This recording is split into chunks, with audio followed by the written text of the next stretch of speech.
Buenos días. Comenzamos, si les parece, como siempre, agradecerles su presencia en la rueda de prensa habitual tras el Consejo de Gobierno.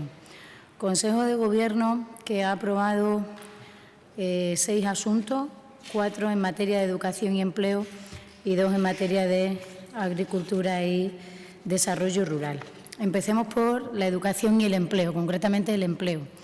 Saben ustedes que el proyecto Ítaca, que ya fue presentado hace varios meses por la consejera de Educación y Empleo de la Junta de Extremadura, tiene como uno de sus principales objetivos la adquisición de competencias genéricas y transversales para aquellas personas que están en situación de desempleo y que carecen de una cualificación mínima que les permita acceder al mercado laboral.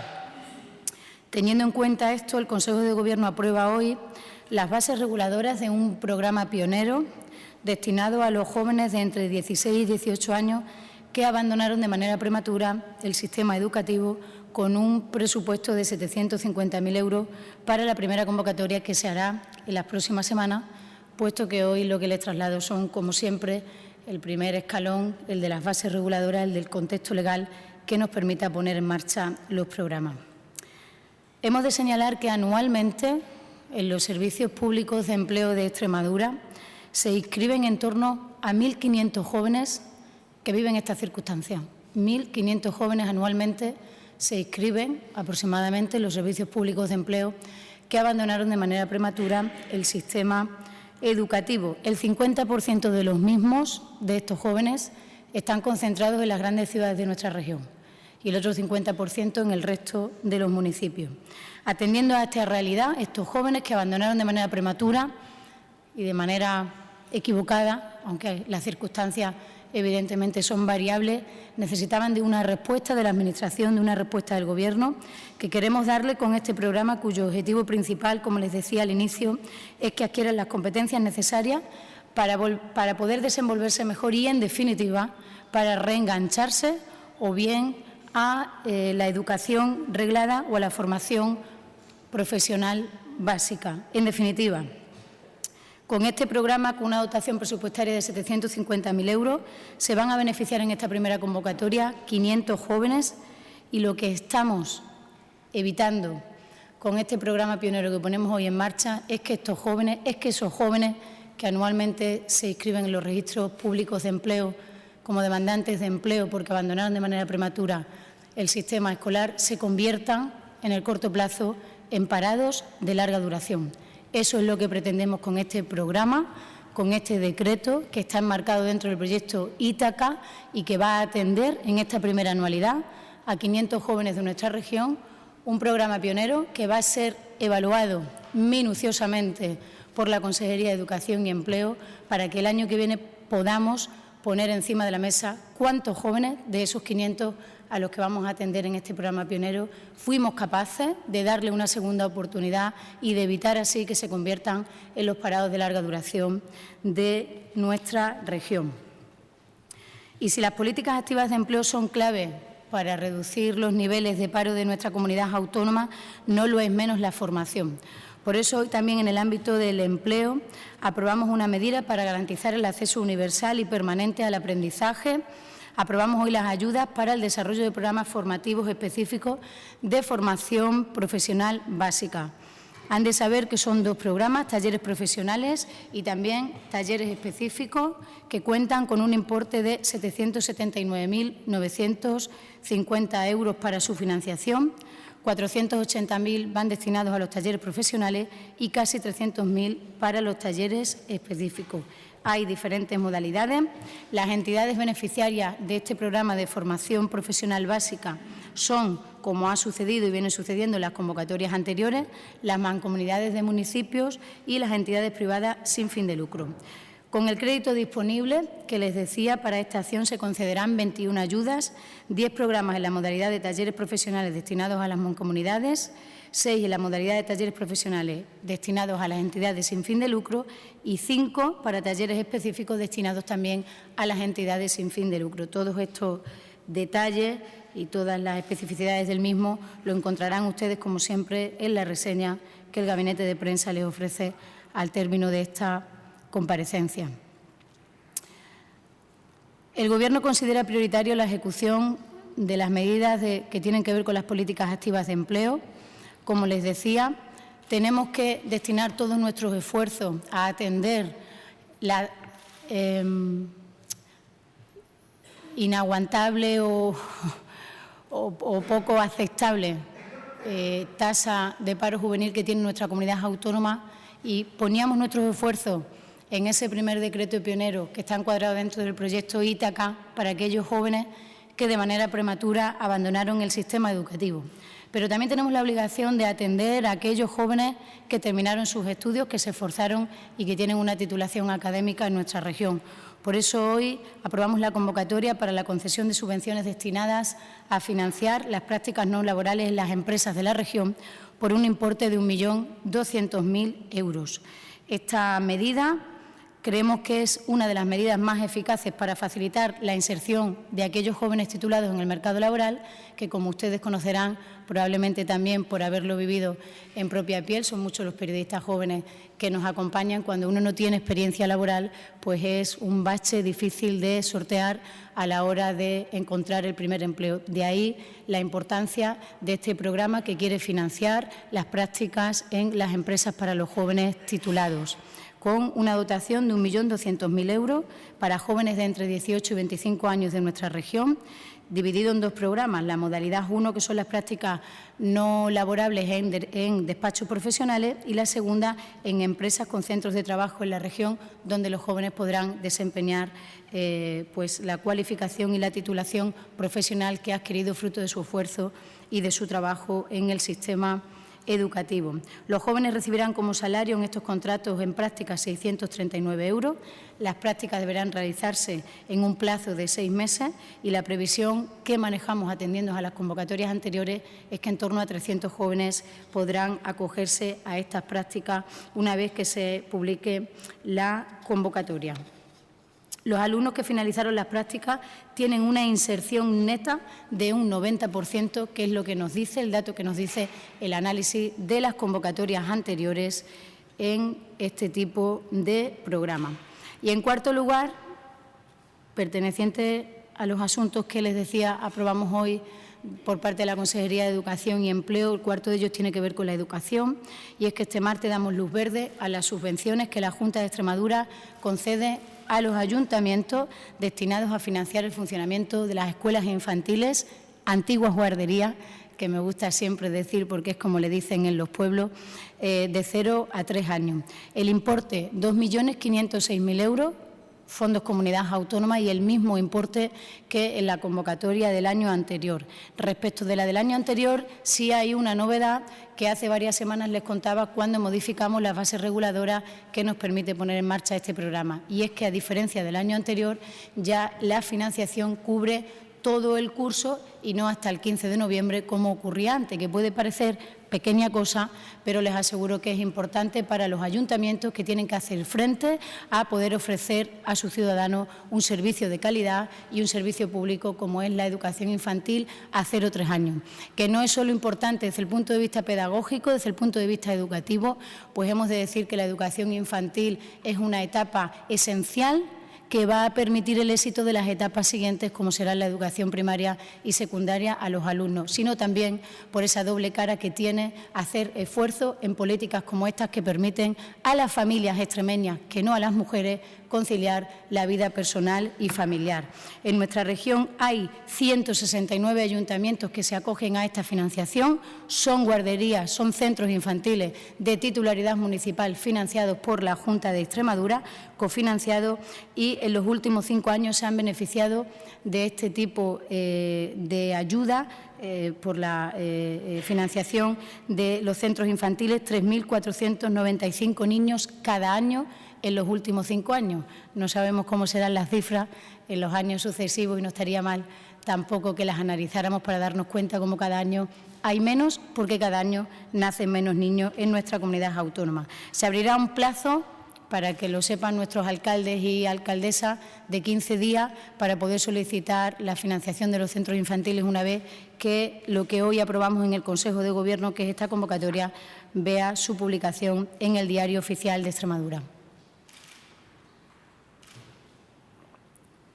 Abordamos los dos asuntos que aprobamos en el ámbito del medio ambiente y rural, damos hoy luz verde a un decreto importante porque establecemos hoy las bases reguladoras de ayudas para la creación de infraestructuras de almacenamiento y regulación de agua en las zonas de regadíos tradicionales de montaña de nuestra comunidad autónoma.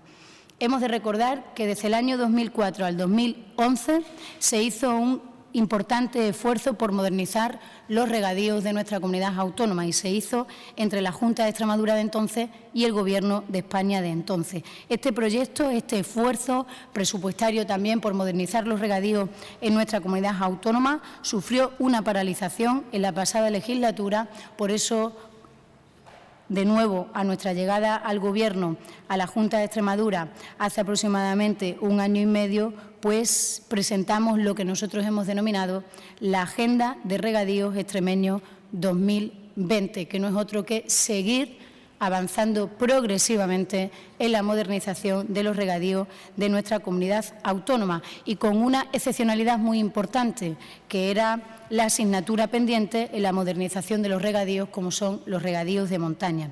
Los regantes de los valles del Jerte, Ambrós y La Vera necesitan sistemas de regadío más racionales, que den una mayor garantía de suministro y que sean menos gravosos en mano de obra y también más cómodos para las propias comunidades de regantes. Estos regadíos del norte de Cáceres presentan un déficit estructural que queremos paliar con estas bases reguladoras que hoy aprueba el Consejo de Gobierno.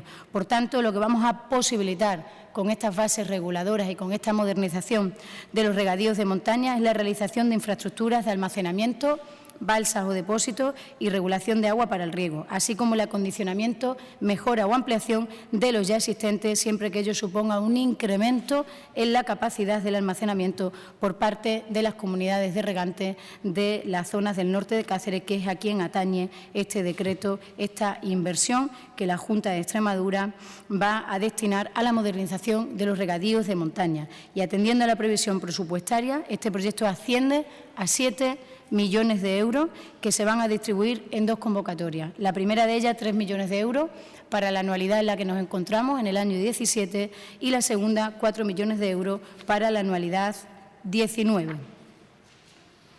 Y en último lugar, y dentro de las mismas competencias, de la misma cartera, el Consejo de Gobierno da luz verde al decreto por el que se establecen las bases reguladoras y las normas de aplicación del régimen de ayuda a la promoción de nuevas tecnologías en maquinaria y equipos agrarios de nuestra comunidad autónoma. El presupuesto asciende a 1,8 millones de euros y, como ocurre con este tipo de ayudas que quieren modernizar el campo extremeño, están cofinanciados en un 75% por los fondos FEADER. La finalidad, como ocurría en convocatorias anteriores, es la implantación progresiva de nuevas tecnologías y el uso común mediante concesión de subvenciones a las agrupaciones de agricultores y ganaderos que adquieran maquinarias y equipos agrarios que vienen a contribuir en la mejora de los actuales sistemas de producción, introduciendo la innovación tecnológica a los mismos. Esos son los asuntos del Consejo de Gobierno y fuera del orden del día y no menos importante y que también tiene que ver con los sistemas de producción, con la creación de empleo, con el mantenimiento de nuestra región tal y como la conocemos y con el aprovechamiento de las oportunidades que nos ofrece. Saben que en el pasado debate del Estado de la región, el presidente de la Junta de Extremadura expuso ante el Pleno de la Asamblea de Extremadura la Estrategia de Economía Verde Ciudadana 2030 de nuestra comunidad, esa piedra angular en la que se va a mover la acción del Gobierno, en la que se viene moviendo desde entonces la acción del Gobierno y la que creemos que es una estrategia para el futuro y para las próximas generaciones de extremeños y extremeñas. En ese sentido, en esta mañana hemos registrado en la Asamblea de Extremadura la solicitud de un debate monográfico por parte del presidente de la Junta de Extremadura para poder ya concretar todas las acciones que recoge esta Estrategia Ciudadana de Economía Verde Extremadura 2030, que queremos no solo exponer a los grupos parlamentarios, sino que también queremos discutir y también queremos hacer un ejercicio de escucha activa. Pues como bien ustedes saben, porque hace no mucho que venimos de un debate monográfico, los debates monográficos permiten a los grupos con representación parlamentaria proponer a través de propuestas de resolución sobre aquello que se está debatiendo. Por tanto, es una buena oportunidad, ahora que en estos momentos también esta estrategia se está discutiendo con los agentes sociales y económicos y se ha metido también dentro del marco de la concertación social que firmamos el 14 de octubre del año 2015, nada más que llegamos a la Junta de Extremadura, pues era de obligado cumplimiento casi, o así lo entiende el presidente de la Junta de Extremadura, llevar esta estrategia también al Pleno de la Cámara para poder ser discutida, debatida, reflexionada y para proponer con el conjunto de las fuerzas políticas que tienen representación parlamentaria. Atenderemos después todas las preguntas que tengan sobre las cuestiones del Consejo de Gobierno o cualquier otra, pero hoy me acompaña a la rueda de prensa el consejero de Economía e Infraestructura, el consejero Navarro, para explicarles y exponerles la situación actual en la que se encuentra un proyecto tan importante como es el de la mina de Agua Blanca. Consejero. Buenos días a todos. Muchas gracias, consejera. Yo creo que es notorio que desde hace más de un año que se viene hablando en Extremadura tanto de la mina Agua Blanca, la Junta de Extremadura ha mantenido un prudente silencio. Habrán sido docenas y docenas de veces las que delante de un micrófono se me ha preguntado, he contestado con una frase corta, igual que otros miembros del Gobierno, pero no habíamos hecho algo como esta comparecencia de hoy, dar una opinión clara y directa sobre este asunto por parte de la Junta de Extremadura. Y el motivo es claro.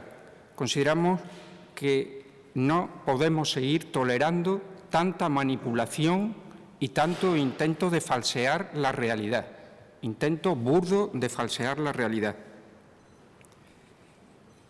Por supuesto, el interés que nos mueve, el principal, casi el único, es la defensa de los puestos de trabajo, de los mineros que ya lo perdieron, de la actividad económica en la comarca de la mina Agua Blanca. Pero también, aunque sea algo secundario, nos parece escandalosa la actitud del Partido Popular de Extremadura porque intentan hacernos tragar con ruedas de molino, intentan que parezca normal que una empresa lleve más de 2 años esperando una autorización para invertir y desarrollar una actividad económica.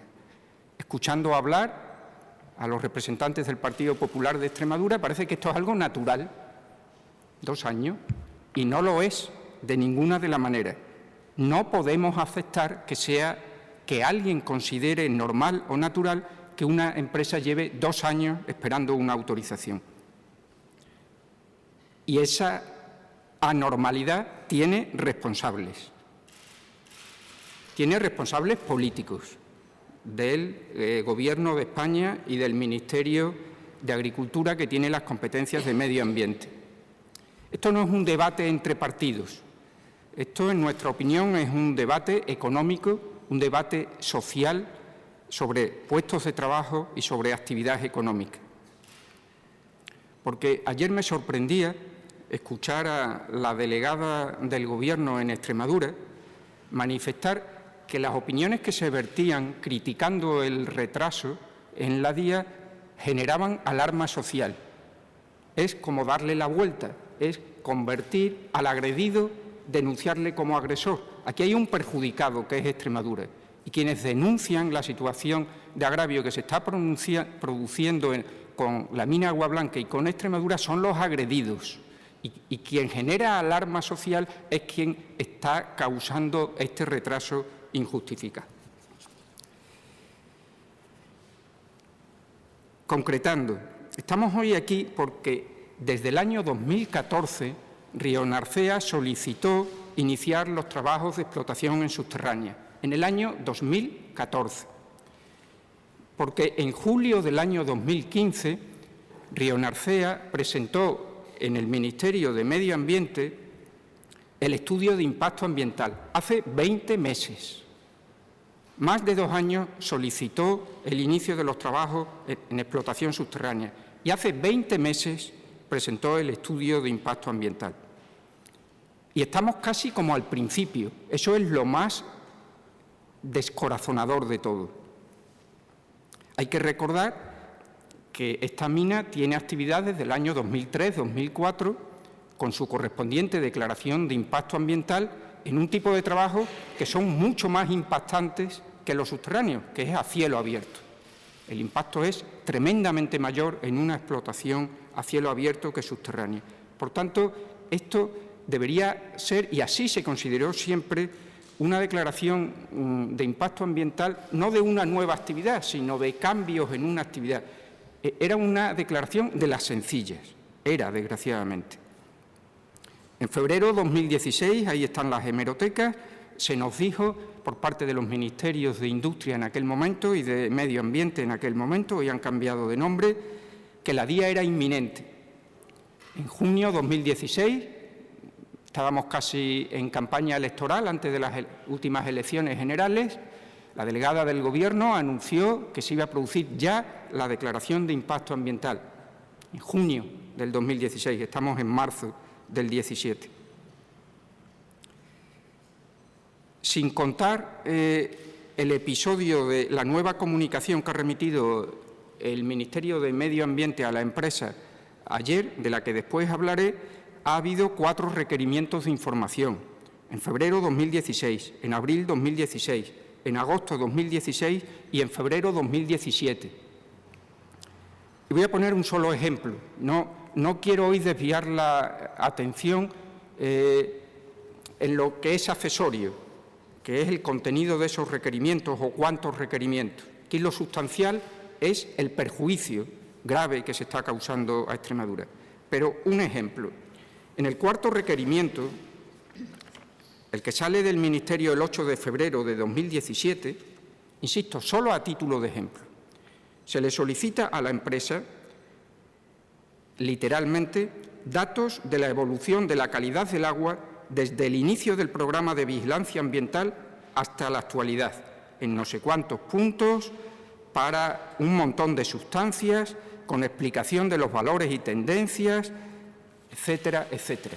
Esto se pide en el 4º requerimiento, en febrero de 2017, y a cualquier persona mínimamente informada, simplemente con un poquito de sentido común, se le ocurre la pregunta: ¿y por qué no lo pidieron en el primer requerimiento, en el de un año antes? ¿Por qué un año después seguir sacándose de la manga nuevas peticiones?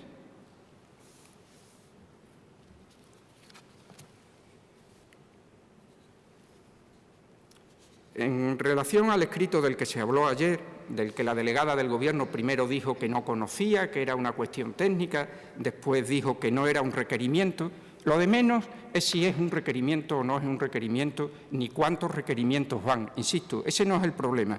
Pero también solo un detalle.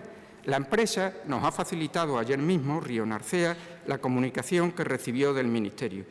Y en dicho documento es verdad, en el de ayer, que por parte del Ministerio se atiende una petición de ampliación de plazo, pero también es verdad que se introducen nuevos requerimientos de información o se amplían los ya existentes. Por tanto, que no se nos intente confundir. Y decía antes que esta anormalidad absoluta, este grave perjuicio, tiene responsables. Y el PP de Extremadura ya no sabe cómo defender lo indefendible y llega a utilizar unos argumentos absurdos, insostenibles. Volviendo a lo que ayer dijo la delegada del Gobierno, en lo que en mi opinión no es más que un episodio repetido de maniobra de distracción, nos decía que esto es un asunto técnico, como quitándole valor. Esto no es nada, esto no tiene importancia. Y mezclaba en el batiburrillo que, cuidado, que los políticos podemos incurrir en injerencia. Y llegaba a decir, y podemos incurrir en prevaricación, como diciendo que si aquí alguien intenta arreglar esto, ojo, que poco menos que puede ir a la cárcel.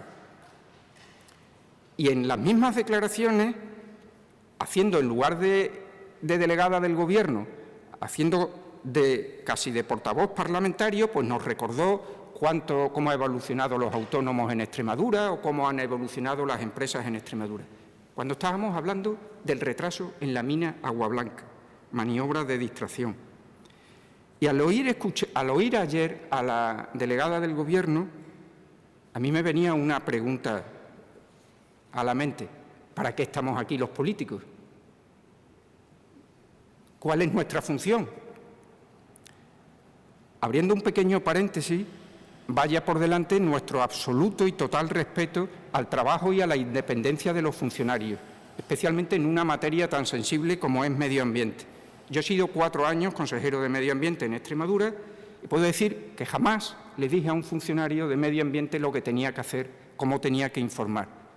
Pero siempre exigí el cumplimiento de los plazos, explicándolo a ese funcionario que detrás de ese papel que tiene delante de su mesa, y los funcionarios lo entienden perfectamente, y en esos 4 años lo único que pude ver son funcionarios tremendamente comprometidos con ayudar a las empresas desde el cumplimiento de sus obligaciones, en que las cosas hay que hacerlas en el mínimo plazo posible respetando la ley. Y los políticos, respondo a la pregunta que yo mismo me hacía antes, tenemos la obligación de hacer normas proporcionadas, a modificar las normas si es necesario y exigir a todos su cumplimiento, exigírselo a las empresas y a nosotros mismos, a la Administración. Y claro, el Partido Popular, desde mi punto de vista, pues, incurre en una contradicción clamorosa. Me van a permitir 2 pinceladas de 2 leyes del Gobierno de Rajoy de la pasada legislatura, las 2 del 2013. La Ley de Garantía de la Unidad de Mercado. Nos dice esta ley del Partido Popular, cuando tenía mayoría absoluta, que esta ley aprovecha para seguir impulsando un marco regulatorio eficiente para las actividades económicas, que simplifique la legislación existente, establezca procedimientos más ágiles y minimice las cargas administrativas. Dime de qué presumes y te diré de qué careces. Presumiendo de fomentar la agilidad administrativa y considerando natural más de 2 años de retraso en una actividad económica. Este mismo Gobierno, en el mismo año, el 2013, aprobó la Ley de Evaluación de Impacto Ambiental, la que fija los plazos en los que hay que hacer una evaluación. Y tiene un artículo importante en cualquier ley, principios de la evaluación de impacto ambiental. Pues esta ley del Partido Popular recoge como principio la racionalización y la simplificación de los procedimientos de evaluación ambiental. Dime de qué presumes. Hace pocos días, la vicepresidenta del Gobierno nos reunió a los consejeros de Economía de todas las comunidades autónomas en el Consejo de la Unidad de Mercado para pedirnos, y estábamos todos de acuerdo, en que hay que mejorar la agilidad administrativa en la atención a las empresas. Dime de qué presumes. Esta ley de evaluación de impacto ambiental establece un plazo de 4 meses para resolver y, en casos excepcionales, una posible prórroga de 2. Pero es que el Ministerio, vamos a decirlo con sus palabras, está haciendo una aplicación fraudulenta de estos plazos. Están esperando a que estén a punto de cumplirse los 4 meses para hacer un nuevo requerimiento. Esto interrumpe el plazo y se pone el contador a 0. Eso está previsto en la ley, pero está previsto para utilizarlo con lealtad, con rigor, y no en fraude de ley. ¿De verdad defiende el Partido Popular de Extremadura que es una cuestión técnica normal y corriente que una empresa que tiene 400 empleos, una evaluación de impacto ambiental tarde más de 2 años? Es que no hay explicación posible. Dándole vueltas a la imaginación, a mí solo se me ocurre una explicación, y es que alguien en el Ministerio haya decidido que quiere aburrir a la empresa, quiere agotarla, porque cada requerimiento que el Ministerio hace a la empresa tiene que encargar a empresas terceras consultoras que le redacten informes amplios sobre los asuntos que le requieren, que se gaste dinero, esfuerzo, tiempo. Y la única explicación que se me ocurre es que el Ministerio lo que busca es que llegue un momento en que la empresa diga no contesto más y el Ministerio pueda decir en ese momento yo no he sido, ha sido la empresa la que no quiere seguir con la actividad económica. Durante los años de gobierno del Partido Popular en Extremadura, estábamos escuchando constantemente cómo había mejorado con el gobierno de Monago la agilidad administrativa, cómo había cambiado. ¿Esta es la agilidad de la que presumían? ¿De verdad piensa el Partido Popular que es normal esperar 2 años? Y voy terminando. Ayer hubo unas segundas manifestaciones de un representante del Partido Popular, en Extremadura, en este caso de su portavoz regional. Me he traído una noticia de agencia para no equivocarme al comentar lo que dijo, literalmente. Lo que tiene que hacer el presidente de la Junta, esto lo decía el portavoz regional del Partido Popular, es personarse en mayores ocasiones ante los ministros y solicitar que esto vaya con mayor celeridad. Fin de la cita. Esta es la solución del Partido Popular para el retraso en las tramitaciones administrativas por parte del Ministerio de Medio Ambiente. Que el presidente de la Junta vaya a los ministerios a pedir, por favor, a rogar que haya celeridad en el expediente. Es tan ridículo que no merece comentario el argumento. Y dicho sea de paso, ya como comentario colateral, no hay ningún presidente autonómico que desde las últimas elecciones se haya reunido tantas veces y con tantos ministros del Gobierno de España. El presidente de la Junta se ha reunido con la vicepresidenta del Gobierno, con 2 ministros de Fomento, con 2 ministros de Industria y Energía, con el ministro de Hacienda, con la ministra de Trabajo, con la ministra de Seguridad Social, con la ministra antes de Medio Ambiente y ahora de Agricultura, reiteradas veces para pedirle que impulsara esta declaración de impacto ambiental. Entonces, el presidente de la Junta está haciendo su trabajo, pero eso no es lo que se necesita. Lo que se necesita es una voluntad política en el Ministerio de Agricultura, hoy en el MAPAMA, de no perjudicar a Extremadura. Y mientras tanto, el Partido Popular de Extremadura, hablando de cosas técnicas, hablando que quien critica genera alarma social, que el presidente de la Junta tenía que visitar a más ministros, pero ni la más mínima crítica por parte del Partido Popular de Extremadura al Gobierno de España, ni la más mínima. Es incapaz y le vendría bien. Ante los extremeños quedaría mejor si se uniera al resto de la sociedad extremeña, pero una vez más se aísla del resto de la sociedad. En resumen, este asunto de la declaración de impacto ambiental de la mina Agua Blanca para la Junta es muy claro. Se trata de defender, la postura de la Junta es defender los intereses de Extremadura, exigir que se cumpla la ley, pero de verdad, no con interpretaciones torcidas y fraudulentas. Y pedirle a quien tiene responsabilidades políticas que las asuma, que dé la cara, que reconozca por qué no está actuando desde la responsabilidad que le corresponde. Porque a lo mejor hay alguien que piensa que los políticos estamos para ser espectadores, pero otros pensamos que no, que estamos para actuar sobre la realidad y mejorarla. Muchas gracias. Gracias. Pasamos a la pregunta. Buenos días, consejero. A la hipótesis de que la única explicación es que no hay voluntad política por parte del Ministerio de dar la licencia ambiental, surge inmediatamente la pregunta, ¿por qué el Ministerio no va a querer dar una licencia? ¿Podemos dudar de las intenciones de los nuevos propietarios o podemos pensar que se está retrasando la licencia para acercarla a fechas electorales? No quiero aventurar ninguna hipótesis. No la tengo, no tengo información.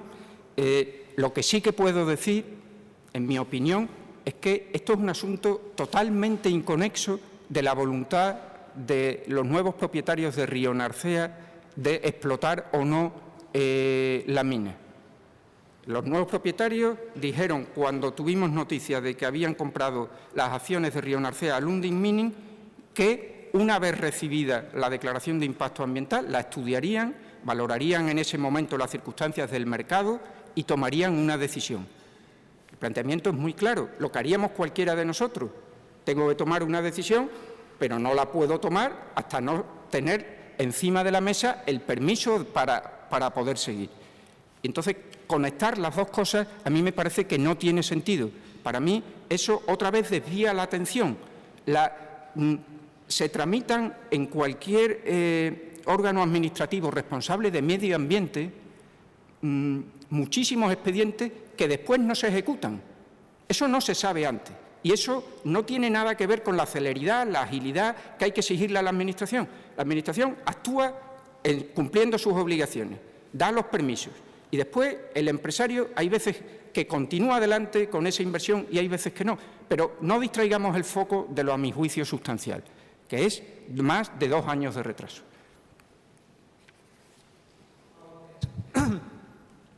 Yo quería saber del Consejo de Gobierno el primer punto que has comentado de la ayuda a jóvenes de 18 años. Entiendo que es una ayuda de 1.500 euros. ¿Para qué? ¿Qué hay que hacer para optar a esa ayuda? Y para el consejero, ha dicho que se está produciendo un agravio con Extremadura. No sé si es que conoce algún caso de un proyecto parecido que no tenga tantas trabas. Yo creo que no me he explicado bien, Juan. ¿No? ¿Te refieres al primer decreto que está dentro del proyecto Ítaca? Yo no he dicho que sea una ayuda de 1.500 euros. No, no es una ayuda de 1.500 euros y es más, me adelanto a su posible pregunta. ¿Es este decreto Ítaca la alternativa del Gobierno de los socialistas a los 1.500 euros de la ESO del Gobierno de Monagua? No, no, porque lo que se va a trabajar con estos chicos y chicas son acciones transversales para que adquieran competencias que les permitan buscar un empleo o ir de nuevo a la formación reglada. Por tanto, no vamos a pagarle a los chavales 1.500 euros. Ya hay y están establecidos en diferentes programas el sistema de segunda oportunidad, de tal manera que quien se salió de la ESO puede cursar la ESO en nuestra región en distintas modalidades. Esto no es ni se le parece a la ESO de los 1.000 euros, el programa 1825 que llamaban ellos y que nosotros siempre dijimos que era un caramelo engañoso para las familias y para esos jóvenes que necesitaban de que alguien les atendiera atendiendo a sus especificidades. Creo que es importante el dato de que el 50% de esos 1.500 jóvenes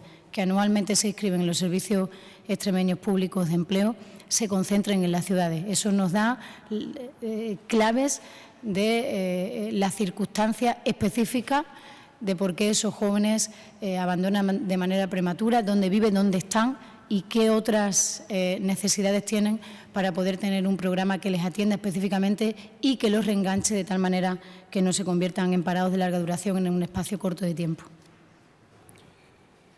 Sí, por lo que se refiere a Agua Blanca, cuando yo usaba la expresión agravio con Extremadura, no lo hacía por comparación, es un agravio en sí mismo.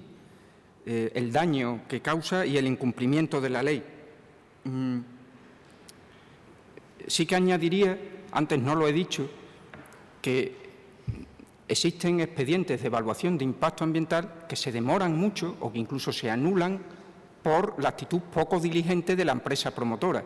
Pero este caso está siendo el contrario. La empresa ha demostrado con los 2 propietarios que hemos conocido una gran diligencia en responder puntualmente a lo que se le requiere. Y puestos a establecer alguna comparación, desde luego no puedo evitar que me venga a la mente la evaluación de impacto ambiental de Lati y de Almaraz. Eran, en principio, vidas paralelas hasta que divergieron completamente. Tienen un elemento en común, los 2 están en Extremadura, tienen un elemento muy diferenciador. La Junta de Extremadura se había manifestado en contra de la necesidad de Lati, en cambio, no la Junta de Extremadura, la sociedad extremeña casi entera está al lado de los mineros de Monesterio y de la mina de Agua Blanca.